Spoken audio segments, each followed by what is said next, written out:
तुम जिस रूप में मुझे देखते हो, जिस रूप में मुझे सोचते हो, मैं उस रूप में तुम्हारे पास होता हूँ। मैं वही रूप तुम्हारे सामने लेकर आता हूँ।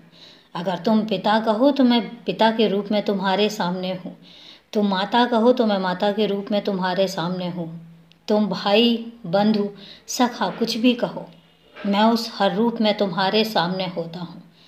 तुम्हारे भाव मन के जैसे होते हैं, वैसा ही मेरा मन तुम्हारे सामने आकर प्रकट होता है। मुझे तुमसे रिश्ता चाहिए। तुम किस रिश्ते में मुझे मानते हो, तुम किस रिश्ते में मुझे अपनापन देखते हो और मुझ में अपने आप को देखते हो। एक बात याद रखना कि मैं तुमसे अलग नहीं हूँ। मैं तुम्हारा ही प्रतिबिंब हो सकता हूँ, क्योंकि तुम जिस रूप में मुझे देखोगे मैं उस रूप में तुम्हारे सामने प्रकट होऊंगा। मैं कभी कभी तुम्हारे सामने खुद तुम्हारे तरह प्रकट होता हूँ और तुम मुझे देखते भी हो। मैं तुमसे एक बात और कहता हूँ, मुझे तुम्हें ढूंढने के लिए कहीं और जाने की ज़रूरत नहीं पड़ेगी। जब जब तुम मुझे महसूस करोगे, जब जब तुम मुझे याद करोगे, मैं किसी ना किसी रूप में तुम्हारे सामने आ जाऊंगा। याद रखना, तुम मुझे कहीं भी नहीं ढूंढने जाओगे और ना ही तुम्हें इतनी मेहनत करनी पड़ेगी। तुम्हारे मन का भाव, तुम्हारे मन का समर्पण, तुम्हारे मन की लगन, बस ये चीज़ें ही तो हैं जो मुझे तुम तक, तुम्हारे पास तक आने के लिए मजबूर कर देती हैं। और मुझे कहीं भी ढूंढने नहीं जा पाओगे। जब भी तुम मुझे याद करोगे और जब भी तुम्हें लगेगा कि तुम अकेले हो रहे हो, तुम्हें सहारे की ज़रूरत है, तुम्हें किसी अपने की ज़रूरत है, तुम्हें याद रखना कि मैं तुम्हारे पास एक पल भी गंवाए बिना बहुत जल्दी पहुंच जाऊंगा।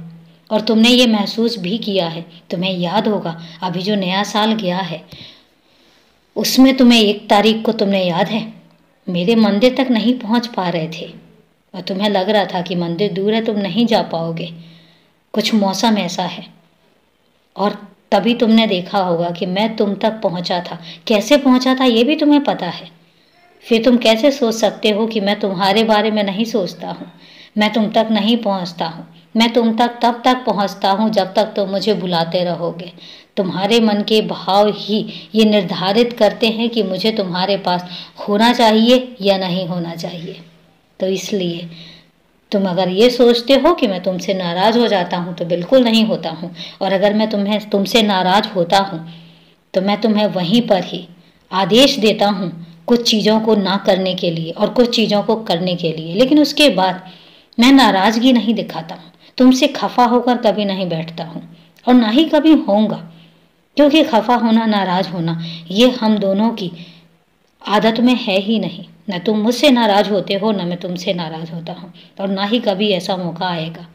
तो इसलिए हमेशा खुश रहा करो, हमेशा अपने काम में ध्यान दो और याद रखना, ये जो रास्ते हैं ये तुम्हें बहुत आगे तक लेकर जाएंगे। बस लगे रहो, खुश रहो, हमेशा खुश रहो।